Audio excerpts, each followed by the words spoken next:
Okay, bear with me because this video is not going to be good. I know it. I tried to use my little YouTube app, but the only time I've ever uploaded videos for YouTube is stuff for school, and none of them are quality videos. Hence why I work at a school. So I am going to do my best. I have no idea how to flip the camera around. I'm here. Hi. So hopefully you saw me. I truly couldn't tell you. All right. We originally were going to test for multiplying whole numbers Wednesday. That was always my plan. But then I was out on Tuesday, so then I was going to push it to Thursday.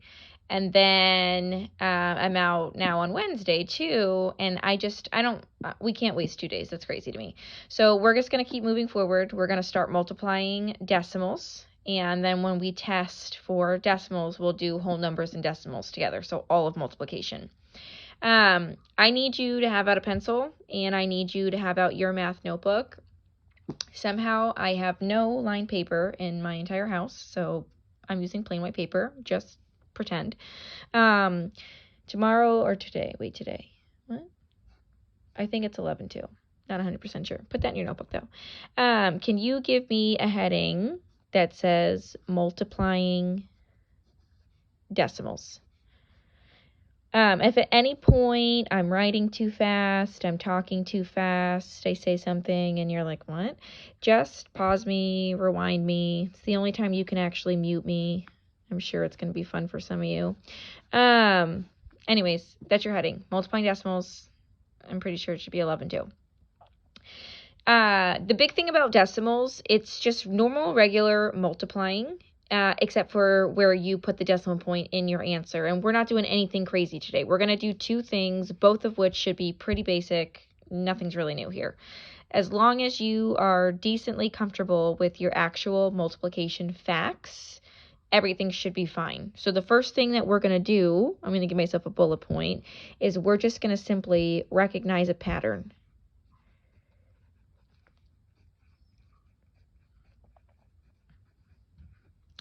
All that really means is if you know that 3 times 4 is 12,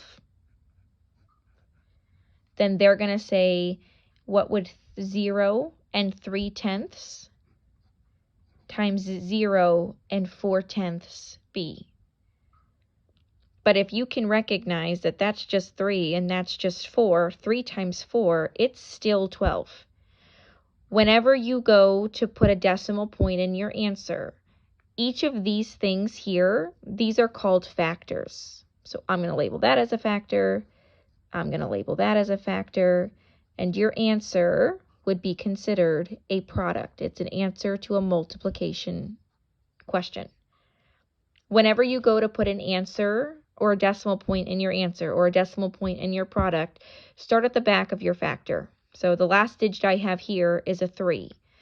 I'm going to loop in from the back until I find my decimal point, which means I'm going to go around the number until I get to where the decimal is. So that's one loop. I'm going to start at the back of my factor. I'm going to loop in until I find my decimal point. So there's a loop on this number and a loop on this number, which means when I put a decimal in my answer, my product, I'm going to start at the back. If I made a loop here and a loop here, then I'm going to make 1, 2 loops and be done. So 0 and 3/10 times 0 and 4/10 would just be 12/100ths, 0.12, 0.12. I'm going to say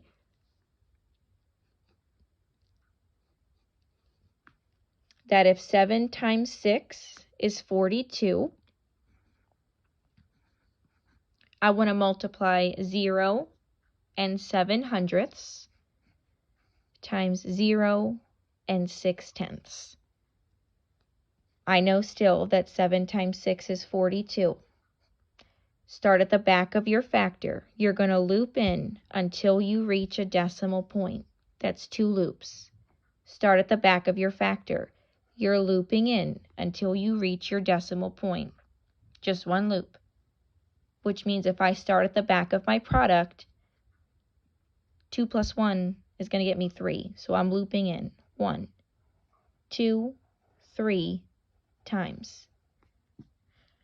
Normally here I would ask somebody what goes in an extra empty loop, but it should always just be a 0, which means 0 and 7/100 times 0 and 6/10 should just get me 0 and 42/1000. Decimal point 042. Done.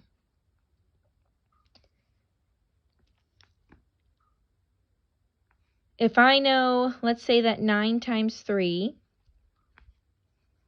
is 27.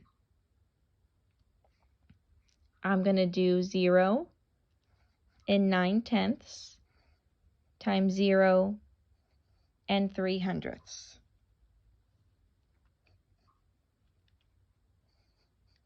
But if you still know that 9 times 3 is 27, then you just loop on the factors. Start at the back. That's one loop. Start at the back. Moving around the 3 is 1. Moving around the 0 is 2. 1 loop plus 2 loops is 3 loops. So 1, 2, 3. You end up with an extra empty loop, you better stick a 0 there. Done. I'm going to give you some, I'm going to write down like 3 or 4. I just want you to try them, and then we'll go from there. Let's say we have, let's do it. Let's do 0 and 18/100 times 0 and 3/10. The only difference is that this is not just one number, it's 2. So we need to figure out first, what is 18 times 3?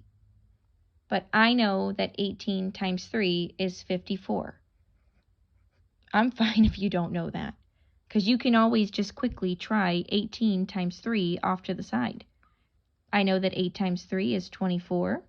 3 times 1 is 3, plus 2 more gets me 5. Okay, you can figure that part out. That part's not going to be our problem.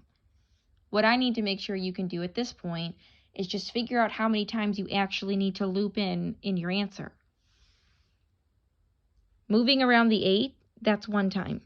Moving around the 1, that's another time. That's 2 loops. Start at the back, move around the 3, that's a loop. I should be looping in 1, 2, 3 times. So that's 1, that's 2, that's 3. You end up with an extra empty loop, you put a 0 there. I want you to give me, let's say, 0 and 4/100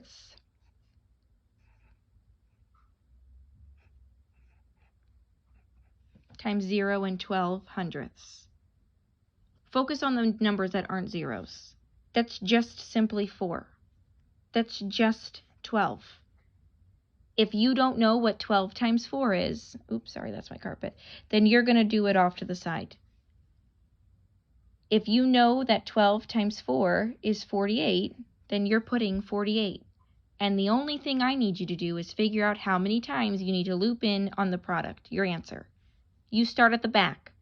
Looping around the 4, that's 1 time. Looping around a 0, that's another time. You're looping in twice. Start at the back. Loop around the 2, that's 1 time. Loop around the 1, that's 2 times. But I know that 2 plus 2 is 4. I know you know that too. But that means that you need to loop in 4 whole times. Start at the back. Moving around the 8, that's once. Moving around the 4, that's twice. That's 3 times, that's 4 times. I have an extra empty loop here. I have an extra empty loop there. Here's what I'm going to do, because I've been saying it, then I don't really let you do anything. But it's hard for me to stop talking. You guys know that. I'm going to do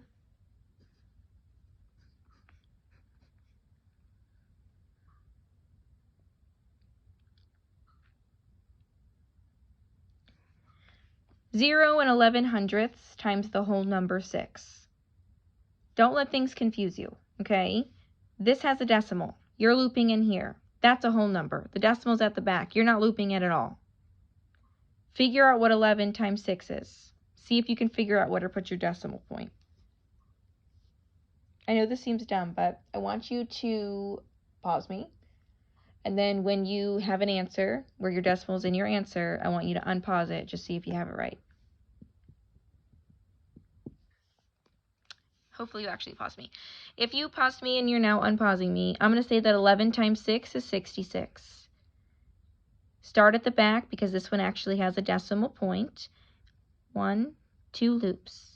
There are no loops here because the decimal would just be at the back. I wouldn't have to loop in at all. This is a whole number 6. But if I only have to loop in 2 times, then I'm going to loop in 2 times. That's it. Should be decimal point 660 and 66 hundredths. Or just 66 hundredths is the same thing. Give me, what can I do? Let's say 0 and 25 hundredths times 0 and 3 tenths. Think about quarters. Every quarter is 25 cents. You have 3 quarters. How much money should you have? If I have 3 quarters, I have 75 cents. I need you to figure out where your decimal point goes in your answer. So you pause me, and when you're ready, you unpause me.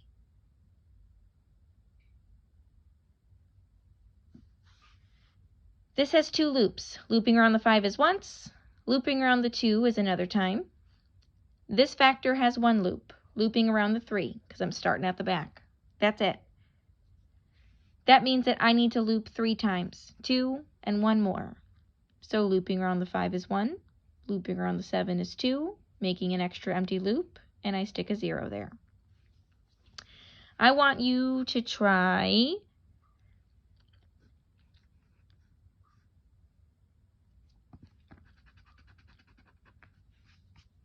let's say 1 and 5 tenths times 0 and 3 tenths. Don't let this weird you out. 1 and 5 is still 15. Figure out what 15 times 3 would be. If you don't know, do it off to the side.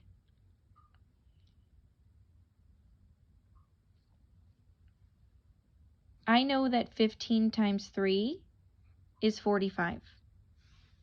Start at the back of your factor. Looping around the 5 is 1 loop. Start at the back of your factor. Looping around the 3 is another loop. So I'm going to loop twice. That's once, that's twice. I'm going to do one more only because I'm at the bottom of the page. Give me, I'm trying to think of a number I haven't really used.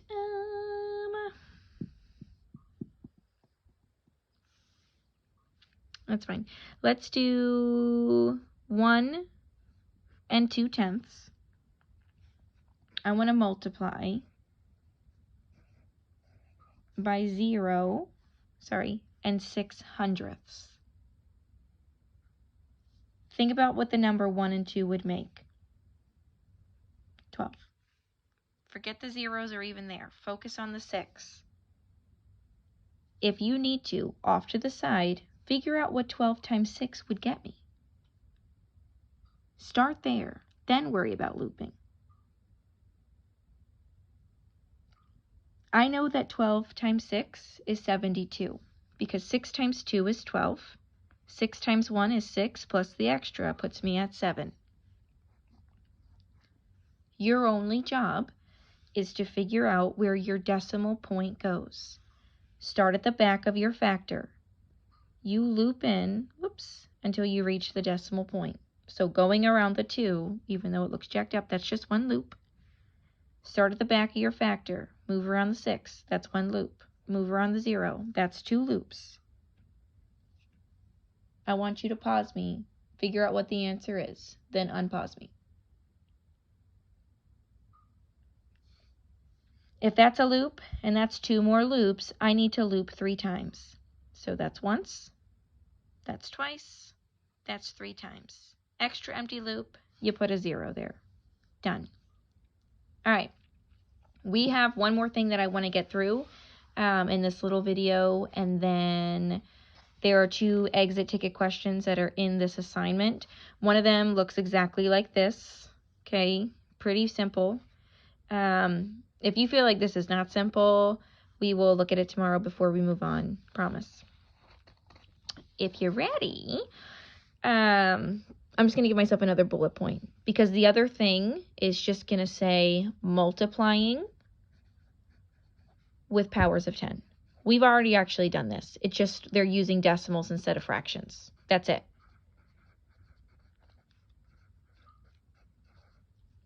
I'm actually going to ask you in your notebook to make a chart. So if I'm writing too fast, pause me, write down what you need, then unpause me.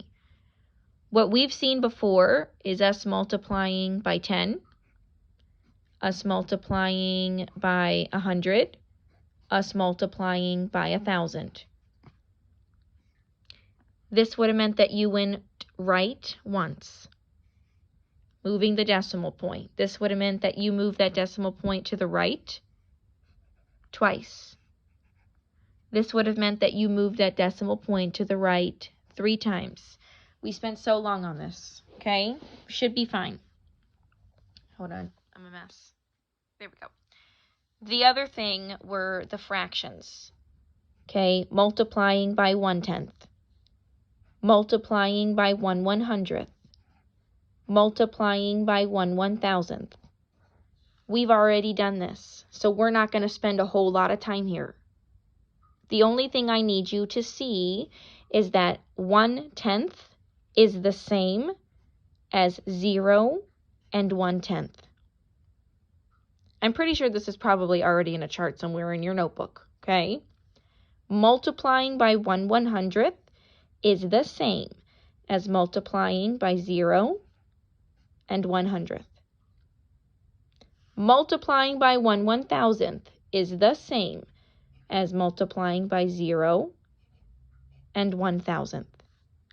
This is what we're going to focus on right here.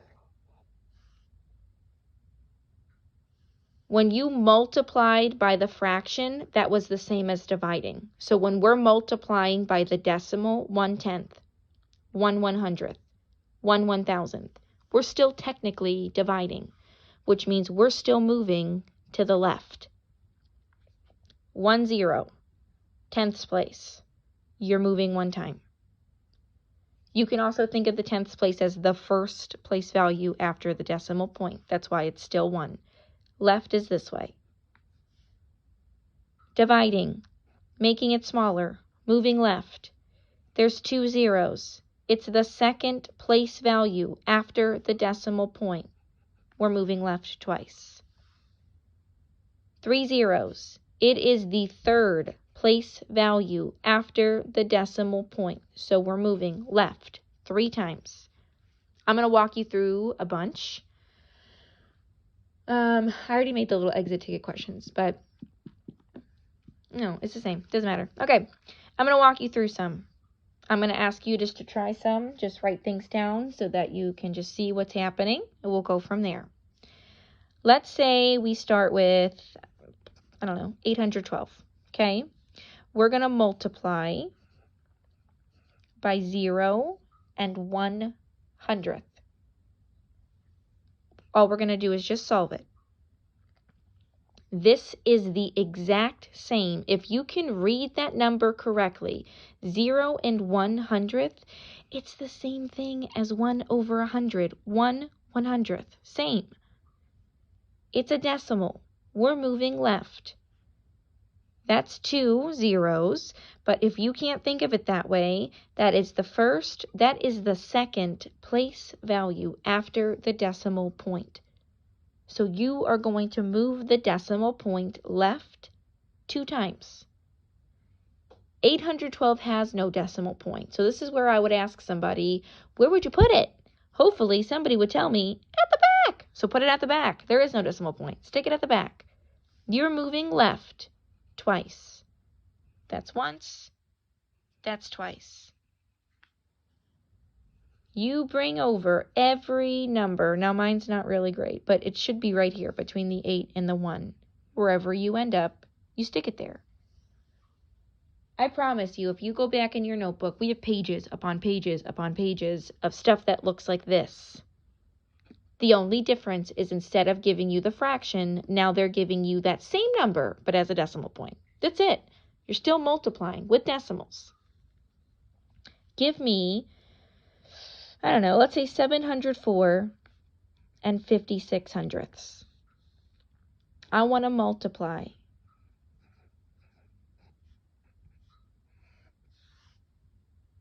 First and foremost, this is the tenths, this is the hundredths, this is the thousandths place. If you can read the decimal number correctly, that should help you match it to what the fraction actually is. That is 0 and 1/1000th. That 1 is in the thousandths place. It's the same as that. Same number, showing it to you differently. There are 3 zeros here. That is the first. That is the second. That is the third place value after the decimal point. We are not multiplying by a whole number. These fractions, these decimals, they're the same as dividing. You're making it smaller. You're moving left. Pick up that decimal point. Move it 3 times to the left. Moving around the 4 is 1. Moving around the 0 is 2. Moving around the 7 is the third time. When you get where you're going, put a big fat decimal point there. If you need to use the red pen from your caddy so that you can see your loops, do that. Now my decimal point's in the front. I have a 7, a 0, a 4, a 5, and a 6. Done. We're going to do like, I don't know, 5 or 6 more. Okay? And then I want to be done. Let's say we'll do, let's do 19 and 2/10. I want to multiply. It is the first place value after the decimal point. So that's just the tenths place. That's a little t for tenth. We're multiplying by 0 and 1/10. 1/10. Same number, written just a different way. I really don't expect us to have any issues with this one, just looping.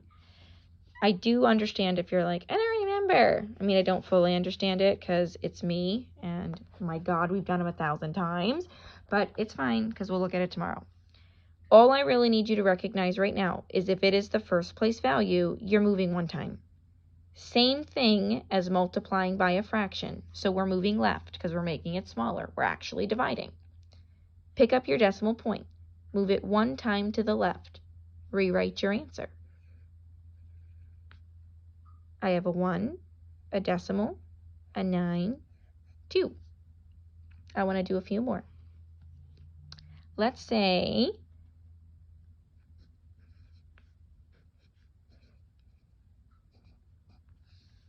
we'll do 78.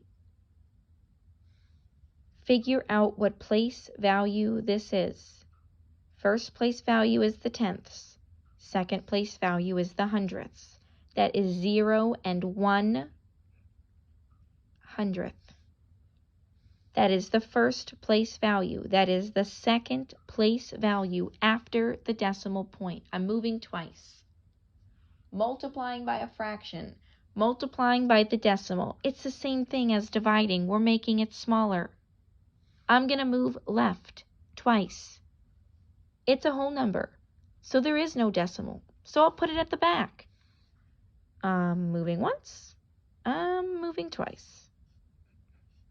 My decimal is now in front of the 7, so I have 78 hundredths. I'm going to do a couple more. All I'm going to do is flip this over. Let's say 23 and 951 thousandths.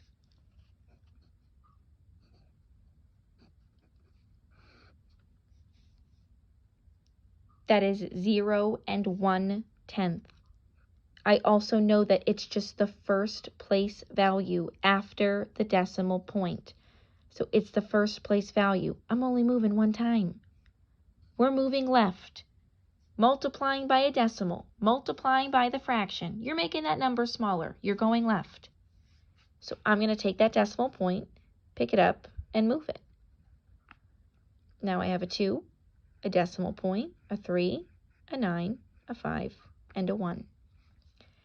I am going to do, I don't know, 2 more. I'll do 2 more. Let's say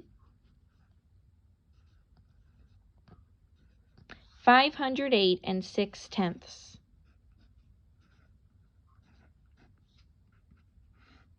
I want to multiply by the decimal, 0 and 1/100th. This is the first place value after the decimal point. This is the second.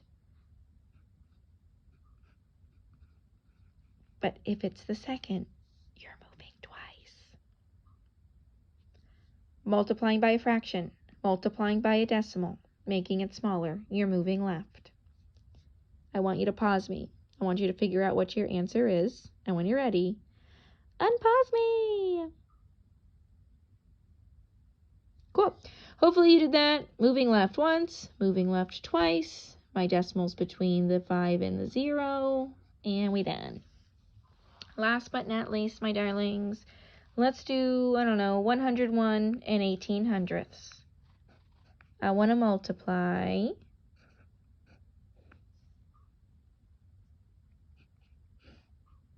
first place value after the decimal point, always the 10th place. Second place value after the decimal point, always the 100th place.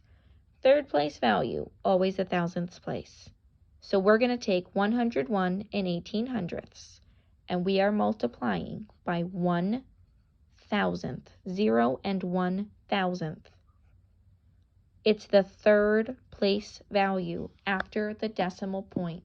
We're moving 3 times. Multiplying by a fraction, multiplying by a decimal. We're moving left. You're making it smaller. If I'm going to move left 1, 2, 3 times, should end up in the front. You carry over every number, a 1, a 0, a 1, a 1, and 8. Done. I promise you, before we move farther into multiplying decimals tomorrow, we will go back and just double check we're cool with recognizing a pattern. We will double check that we are fine with moving the decimal point still. I think maybe this will be a little bit for some of us to get used to, just going back and actually not reading the decimal as 0.001, because some of us have been a little lax with that lately, but actually recognizing what place value it's in, or just simply counting over place value so you know how many times to move. After this video, there is 2 exit ticket questions. One of them is recognizing the pattern, where I'm already giving you what the answer is. I just need you to show me you can type the answer correctly and put the decimal in the right spot. The other one is something that looks very similar. It doesn't matter. It looks a lot like this. And I just need you to show me, can we move the decimal point? The exit tickets are not a grade at all. I just need to see them. I need to see that you can do what you need to do. And we will pick up from here tomorrow. All right. Bye.